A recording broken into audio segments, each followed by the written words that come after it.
స్పష్టంగా ఈ రాష్ట్రంలో ఉండే రైతులందరికీ తెలియజేస్తూ ఉన్నా, ఈనాడు రైతు లోకానికి జరుగుతూ ఉండే సంక్షోభం, ప్రస్తుతం జరుగుతూ ఉండేది బర్నింగ్ ఇష్యూ యూరియా. ఎందుకు యూరియా కొరత ఏర్పడింది? అచ్చెన్నాయుడు గారు మాట్లాడుతున్నారు, ముఖ్యమంత్రి గారు మాట్లాడుతున్నారు, అన్ని అబద్ధాలు చెప్తున్నారు. సత్యమేందో రైతులు తెలియాల్సిన అవసరం ఉంది. ఈ యూరియా కొరత ఏర్పడడానికి 100 కోటి సార్లు చంద్రబాబు నాయుడు గారి ప్రభుత్వమే కారణం. చంద్రబాబు నాయుడు గారే కారణం. ఏమి దీనికి ప్రధానమైనటువంటి కారణం అంటే, ప్రతి సంవత్సరం కేంద్ర ప్రభుత్వం రాష్ట్ర ప్రభుత్వాలకు యూరియాను సప్లై చేస్తుంది. ప్రతి సంవత్సరం ఈ రాష్ట్రంలో ఉండే వ్యవసాయ ఆధారితమైనటువంటి ఈ రాష్ట్రంలో ఎన్ని లక్షల ఎకరాల భూములలో వ్యవసాయం చేస్తున్నారు, ఏ పంటలు ప్రధానంగా పండిస్తారు, ఎంత యూరియా అవసరం ఉంది అనేది వ్యవసాయ అధికారుల ద్వారా రాష్ట్ర ప్రభుత్వం సేకరించుకొని మనకు ఎంత యూరియా అవసరమో అంత ఇండెంట్ను కేంద్ర ప్రభుత్వానికి తెలియజేస్తుంది. ఇంత కావాలా మాకని ఇండెంట్ పెడుతుంది. దాని ప్రకారం వాళ్ళు మనకు సప్లై చేస్తారు. ఈసారి నరేంద్ర మోడీ గారు చేసినది ఏంటంటే, చంద్రబాబు నాయుడు లాంటి వ్యక్తులు వారి మాటలకు డబ్బులకు లొంగుతారు కాబట్టి బీజేపీ పరిపాలించే రాష్ట్రాలకు యూరియాను తీసుకుపోయేదానికోసం, తరలించేదానికోసం బీజేపీ పరిపాలించే రాష్ట్రాలకు మాకు యూరియా అవసరం ఉంది కాబట్టి ఆంధ్రప్రదేశ్ రాష్ట్రానికి ఎంత యూరియా అవసరమైతే ఉందో తక్కువ ఇండెంట్ నువ్వు పెడితే ఒక్కొక్క బస్తాకు 800 రూపాయలు బడ్జెట్ రూపంలో నీ రాష్ట్ర ప్రభుత్వానికి ఇస్తామని చెప్పి నరేంద్ర మోడీ ఆఫర్ ఇచ్చినాడు. అంటే ఒక 100 మూటలు కావాలా ఈ ప్రభుత్వానికి, నువ్వు 70 మూటలు వదిలేసుకో, 30 తీసుకో, 70 మూటలకు మూటకి 800 రూపాయల చొప్పున నీకు ఇస్తాం.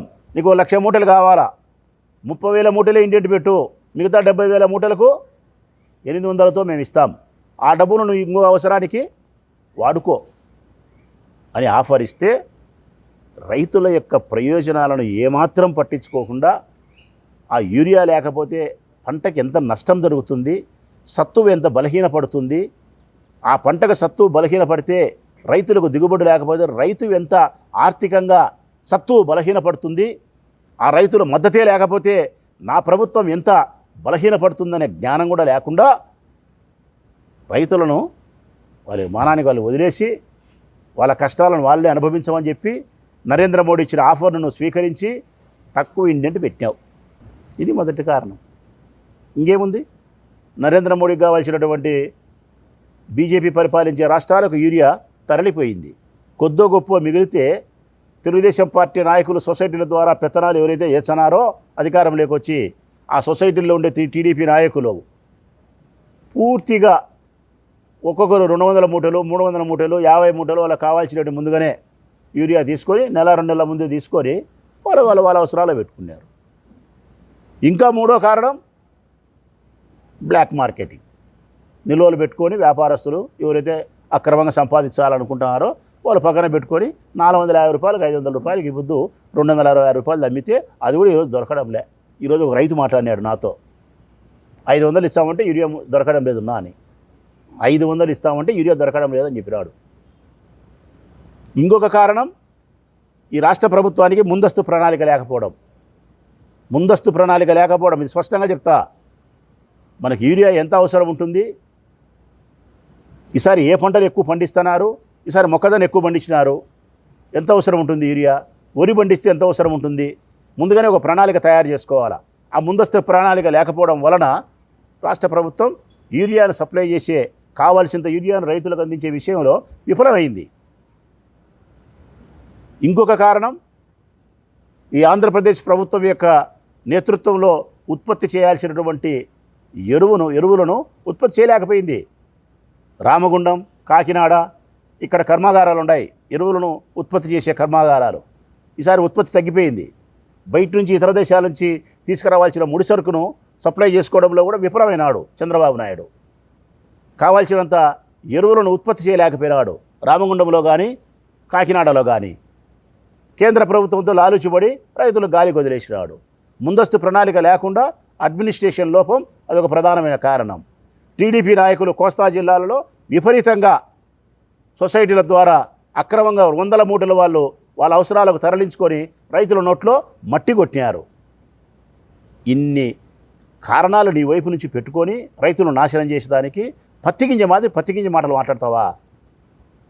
నేనేమి తప్పు చేయనట్టు బ్రహ్మాండంగా రైతులు ఉన్నట్టు మళ్ళీ సిగ్గన లేకుండా వరి పండియాకని చెప్తున్నాడు ముఖ్యమంత్రి, రాష్ట్ర ముఖ్యమంత్రి. వరి వండికపోతే ఏం తింటావయ్యా? ఏం తిని బతకాల మనం? వరి పండియద్దంట. ఇప్పుడు వరి పండియద్దని చెప్పినావు. ఇంతకుముందు వ్యవసాయం చేయక భూములు అమ్మండి అని చెప్పినాడు. రియల్ ఎస్టేట్ వ్యాపారం చేయండి, బ్రహ్మాండంగా టౌన్లో ఎగరాండి, సిటీలలో ఎగరాండి, వ్యాపారాలు చేసి మీరు బతకండి అని చెప్పినాడు. మొత్తం పల్లెలు ఉన్నంతా వ్యాపారం చేసుకుంటే సిటీలకు వచ్చారు. ఈ పల్లెలు ఉండే భూములన్నీ రియల్ ఎస్టేట్కి అమ్మడబోతారు. మన సంకనాకాల మనందరం గడ్డి తిరిగి బతకాల వల్ల మనం రైతుల పట్ల గౌరవం ఉండాలా, వ్యవసాయం పట్ల గౌరవం ఉండాలా. వ్యవసాయం చేసే రైతన్నుల పట్ల తప్పనిసరిగా రాష్ట్ర ప్రభుత్వం సహాయ సహకారాలు అందించాలా. వారికి కావాల్సిన నీళ్లు కానీ, వారికి కావాల్సిన విద్యుత్ కానీ, వారికి కావాల్సిన ఎరువులు, మందులు, పురుగుల మందులు, సబ్సిడీతో పరికరాలు. ఈ రాష్ట్ర ప్రభుత్వం వ్యవసాయం పట్ల ఎప్పుడూ అశ్రద్ధే. చంద్రబాబు నాయుడు ప్రభుత్వం ఈయనకు వ్యవసాయం అంటేనే సరిపోదు. 9వ తారీఖున ఈ నెల 9వ తారీఖున రాష్ట్ర వ్యాప్తంగా అన్ని నియోజకవర్గాల్లో 175 నియోజకవర్గాల్లో రైతుల పక్షాన వైఎస్ఆర్ కాంగ్రెస్ పార్టీ పోరు బాట చేస్తూ ఉంది. ధర్నా చేస్తూ ఉన్నాం. మేము 9వ తారీఖున ర్యాలీ నిర్వహించబోతూ ఉన్నాం. వ్యవసాయ అధికారులను కలుసుకొని ఈ రాష్ట్రంలో వ్యవసాయానికి సంబంధించిన రైతుల పక్షాన నిలబడి వారికి ఉండే సమస్యలను వినతిపత్రం ద్వారా రాష్ట్ర ప్రభుత్వానికి తెలియజేస్తున్నాం. శాంతియుతమైనటువంటి ఆందోళన కార్యక్రమాల ద్వారా, మా నిరసన ద్వారా ఈ రాష్ట్ర ప్రభుత్వానికి, గుడ్డి ప్రభుత్వానికి, ఈ చెవిటి ప్రభుత్వానికి, ఈ మూగి ప్రభుత్వానికి, దీనికి కళ్ళు లేవు, నోరు లేదు, చెవులు లేవు. ఈ ప్రభుత్వానికి నోరొక్కటింది దుబారాగా మాట్లాడడానికి. ఈ పనికిమాలిన వ్యక్తికి, వ్యవసాయం దండగన్న ఈ దండగమాలిన వ్యక్తికి మీరు ఓటేసిన దాని వలన ఎన్ని కష్టాలు ఏర్పడినాయి. డైరెక్ట్గా వ్యవసాయం చేసే వాళ్ళకే నష్టం జరుగుతుందని ఎవరైనా తెలియని ప్రజలు అనుకుంటే పొరపాటు. ఇది బాగా నొక్కి ఒక్కానిస్తానా నేను. రైతుకు నష్టం జరిగితే రైతు కుటుంబానికే నష్టం అనుకుంటే పొరపాటు. రైతు కాకుండా ఉండబడిన ప్రతి కుటుంబానికి నష్టమే.